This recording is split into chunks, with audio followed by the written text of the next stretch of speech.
ওয়ালাইকুম আসসালাম ওয়া রাহমাতুল্লাহি ওয়া বারাকাতুহু। জি ভাই, বারাকাল্লাহু ফিক।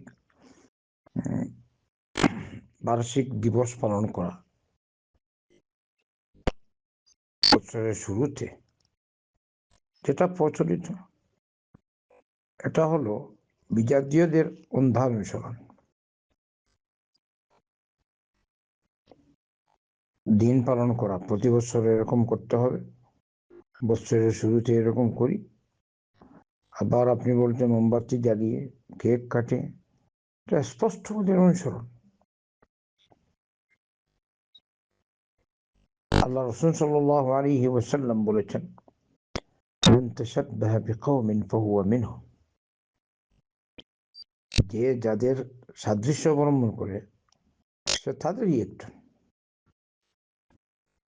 সুনান আবু দাউদের হাদিসটি হাসান।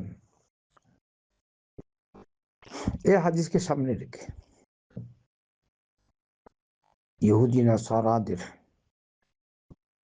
বা অন্য কোনো গোষ্ঠীর ইসলাম ব্যতীত তাদের অনুসরণ করা, তাদের সাদৃশ্য ধারণ করা, এগুলো জায়েজ নয়। এবারে হাদিসে যেটা আসছে ফাহুয়া মিনহুম, যারা তাদের অনুসরণ করে, তাদের বেশ ধরে, ওরা তাদেরই একজন। এর দ্বারা কি বোঝা যায়? প্রথম নম্বর দ্বারা তো বোঝা যায় ও কুফরি করে ফেলেছে, ওদের মতোই হয়ে যায়। কিন্তু আহলুল ইলম এটা বলেন না, বলছেন এটা কবিরা গুনাহ। কেউ যদি এরকম অন্যদের অনুসরণ করে যেরকম করা হচ্ছে, এটা সগীরা নয়, কবিরা গুনাহ।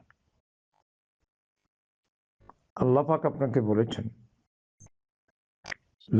ইয়া আইয়ুহাল্লাযীনা আমানু লা তাত্তাখিযুল ইয়াহুদা ওয়ান নাসারা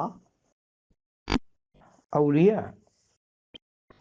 হে ঈমানদারগণ, তোমরা ইহুদি নাসারাদেরকে ওলি বানাও না। ওলি কি? এক অর্থ বন্ধু, আর এক অর্থ প্রোটেক্টর।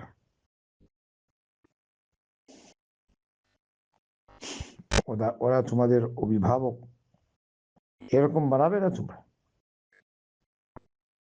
যদি কেউ তাদেরকে এরকম করে, ফাইন্নাহু মিনহুম, ও তাদেরই একজন।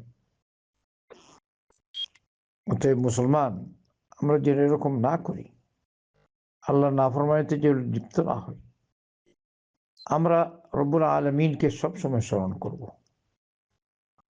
নির্দিষ্ট একদিন না।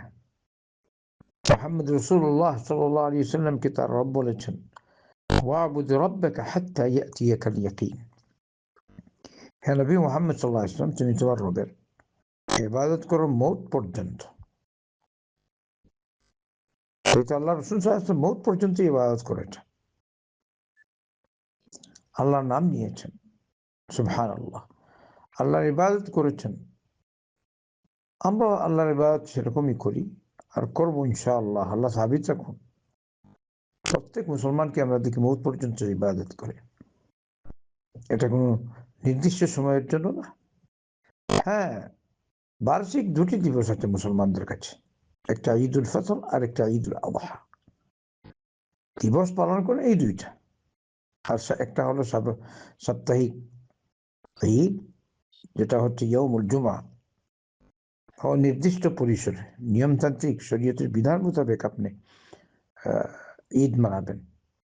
কিন্তু এছাড়া বর্ষপূর্তি অথবা কি বলে জন্মদিবস অথবা মৃত্যু দিবস অথবা প্রতি বছরে এরকম করতে হবে, এইসব জায়েজ নয়। মুসলমান আল্লাহকে ভয় করুন। কেন আপনি এরকম করেন?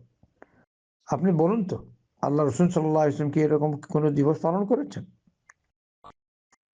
যেটা পালন করার তো আমি বললাম কোনটা পালন করবেন।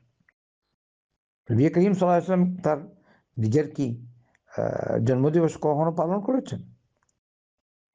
আপনি দলিল নিয়ে আসবেন এই সেই, আপনি বলেন তো নবীকে নিয়ে করেছেন সাল্লাল্লাহু আলাইহি ওয়াসাল্লাম, অথবা নবী করিম সাল্লাল্লাহু আলাইহি ওয়াসাল্লাম কোনো কারো মৃত্যু দিবস পালন করেছেন, অথবা বছরের শুরু হিসাবে নবী করিম সাল্লাল্লাহু আলাইহি ওয়াসাল্লাম কি আলাদা কোনো দিবস পালন করেছেন? খোলাফায়ে রাশিদিন করেছেন, সাহাবায়ে কেরাম রাদিয়াল্লাহু আনহুম করেছেন, তো আপনি কেন করবেন? আপনি তো, আপনার উপর ওয়াজিব হলো আপনি সে পথেই চলবেন যে পথে মুহাম্মদ সাল্লাল্লাহু আলাইহি ওয়াসাল্লাম বলেছেন। মুহাম্মদ রাসূলুল্লাহ সাল্লাল্লাহু আলাইহি ওয়াসাল্লাম বলেছেন, আমার উম্মত ৭৩ দলে বিভক্ত হবে। এক দল যাবে জান্নাতে, বাকি সব জাহান্নামে। আউযু বিল্লাহ। সাহাবায়ে কেরাম বললেন, ইয়া রাসূলুল্লাহ, ওই দল যে দল জান্নাতে যাবে ওরা কারা? মুহাম্মদ সাল্লাল্লাহু আলাইহি ওয়াসাল্লাম বলেছেন, মা আনা আলাইহি ওয়া আসহাবি। তারা হলো ওরা যারা আমি যে পথে আছি ওই পথে, আর সাহাবায়ে কেরাম রাদিয়াল্লাহু আনহুম আমার সাহাবাদের পথে যারা চলবে ওরাই নাজাত প্রাপ্ত দল। তাই আমরা আল্লাহর রাসূল সাল্লাল্লাহু আলাইহি ওয়াসাল্লাম তার সাহাবায়ে কেরামদের যদি অনুসরণ না করি, অন্য কোনো পথ অবলম্বন করি, অবশ্যই এর মধ্যে নাজাত নেই। তাই আমরা ফিরে আসি আল্লাহর দিকে, আল্লাহর রাসূল সাল্লাল্লাহু আলাইহি ওয়াসাল্লামের দিকে। فإن تنازعتم في شيء فردوه إلى الله والرسول। কোনো বিষয়ে ইখতিলাফ করলে তোমরা তা ফিরিয়ে দাও, তার মীমাংসা তলব করো আল্লাহ আল্লাহ রসুল থেকে, তার মানে কি কোরআন এবং সুন্নাহ থেকে। আল্লাহ আমাদের সকলকে হেদায়াত কবুল করার তৌফিক দান করুন, আল্লাহর যাবতীয় নাফরমানি থেকে বাঁচার তৌফিক দিন, হক পথে চলার তৌফিক দিন, নবী করিম সাল্লাল্লাহু আলাইহি ওয়াসাল্লামের সত্যিকারের অনুসরণ করার তৌফিক দান করুন। আল্লাহুম্মা সাল্লি ওয়া সাল্লিম ওয়া বারিক আলা নবিয়িনা মুহাম্মাদিন ওয়া আলা আলিহি ওয়া সাহবিহি আজমাইন।